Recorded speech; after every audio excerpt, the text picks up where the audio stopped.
One's ready. One's ready. Go! Hey everybody, welcome back to the One's Ready podcast. This is going to be a pretty quick one for you. So no ad reads or anything like that. But we have plenty of ad reads if you want to go over to onesready.com. Check out our partner page under prep.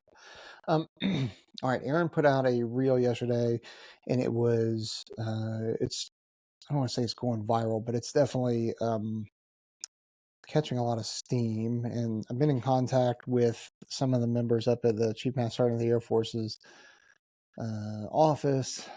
Also, this was sent out today. So let me share this with you guys. That way you have an update on it. And then we can just kind of go from there, and we'll there. Okay.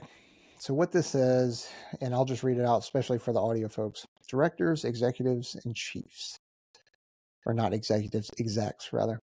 Bluff or bottom line up front. Guidance below has been pushed out from ACC A1 and the 99th MPF to leadership in your CSS distros.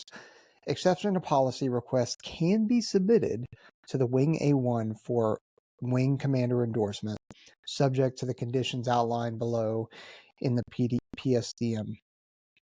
The Air Force is experiencing a shortfall in FY25 military personnel appropriations. To ensure the solvency of the FY25 MilPERS pay budget, the Air Force directed AFPC to take the following specific measures to conserve funds. Delay issuance of retirement orders for members retiring 1 April 2026 or later, and delay issuance of separation orders for members separating 1 January 2026 or later. Expectation management. Given the nature of the situation, fully expect AFPC guidance to continually evolve, refine over the coming days and weeks, which I agree with. There's going to be a lot more coming out about this. I'm willing to bet. The Air Force will continue to accept and process voluntary applications. However, orders for impacting personnel will not be released until the orders authority returns.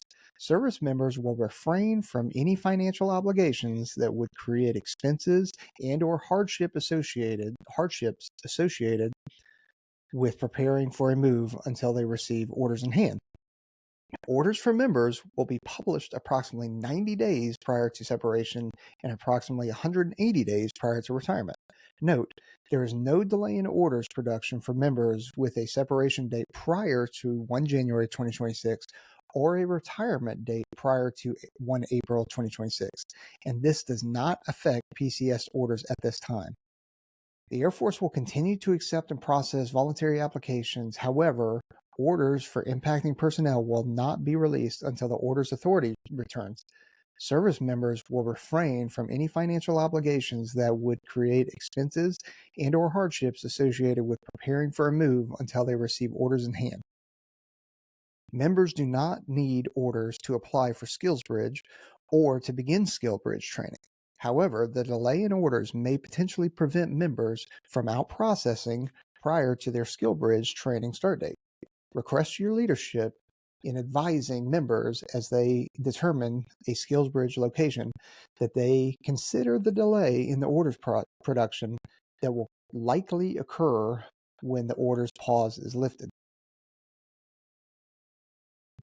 With the Wing Installation Commander endorsement, exceptions to policies or ETPs for justifiable hardship will be considered. ETPs will not be granted for a personal convenience, e.g. to out-process prior to SkillsBridge training. Critical review. When providing justification and recommendations on ETP requests, critically consider the major impacts to mission and or irrevocable impact to a member personally, professionally, and financially. If there are not irrevocable impacts, we'd ask that you consider if ETP is appropriate. Note, per Headquarters Air Force A1P, ETPs will not be granted for personal convenience, e.g. to out-process prior to SkillsBridge training. Cases eligible for ETP. Sorry, I got to keep moving this because it's getting in the way of my camera. Cases eligible for ETP, half A1 or Headquarters Headquarters Air Force A1 granted AFPC the authority to approve exceptions and produce orders for impacting members in the U.S. Air Force who, one, are retiring with a retirement date of 1 April 2026 or later and are separating with a separation date of 1 January 2026 or later. Two, have a justifiable hardship. Here's the way ahead. The military personnel flights are the action offices for all ETPs. All ETPs must be endorsed by the unit commander through the wing commander, installation commander, or equivalent. Once the ETP is complete, the member must proceed to their retirement separation counselor at MPF for final out processing. Once the member's ETP case is adjudicated by the AFPC, the members will be notified of the outcome via MyFSS. Note the ETP template can be found at the attachment, blah, blah, whatever. So,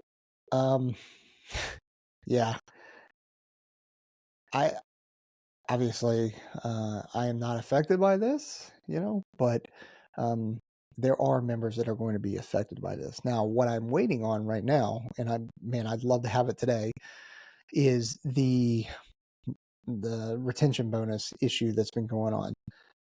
I don't have any follow-ups to that other than the Chief Master of the Air Force is in his office is working on it. It was a surprise to them that Headquarters Air Force didn't even run it by him, which is wild to me that would even happen. But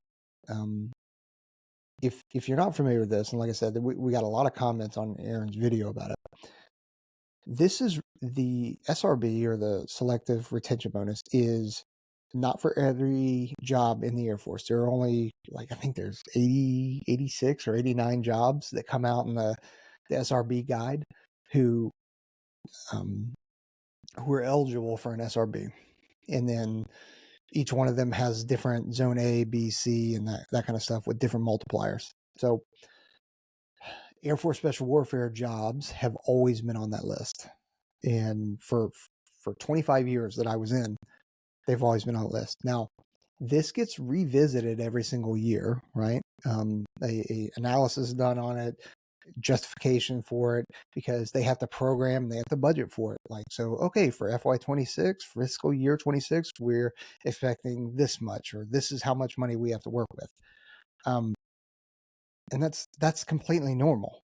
But what's not normal is that 8 months into the fiscal year, they are completely broke and just go, we're canceling the program. That's it. We'll revisit it in FY26.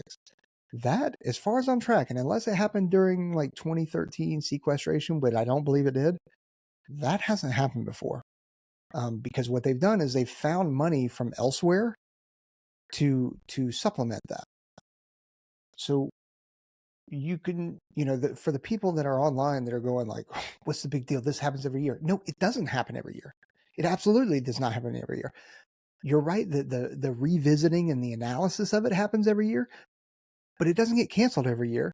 Now, the guide itself changes, some AFSCs, once their worldwide average within the Air Force gets to a certain point or their retention's good, then they may be omitted from the list and no longer receive an SRB. And then at a later date, maybe they get added back on when their retention is poor. But we have a hard enough time not just recruiting for Air Force Special Warfare, but just because we can recruit for Air Force Special Warfare doesn't mean that we get the amount of people that we need in.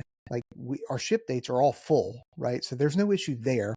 It is the getting people to actually not quit and getting people to pass.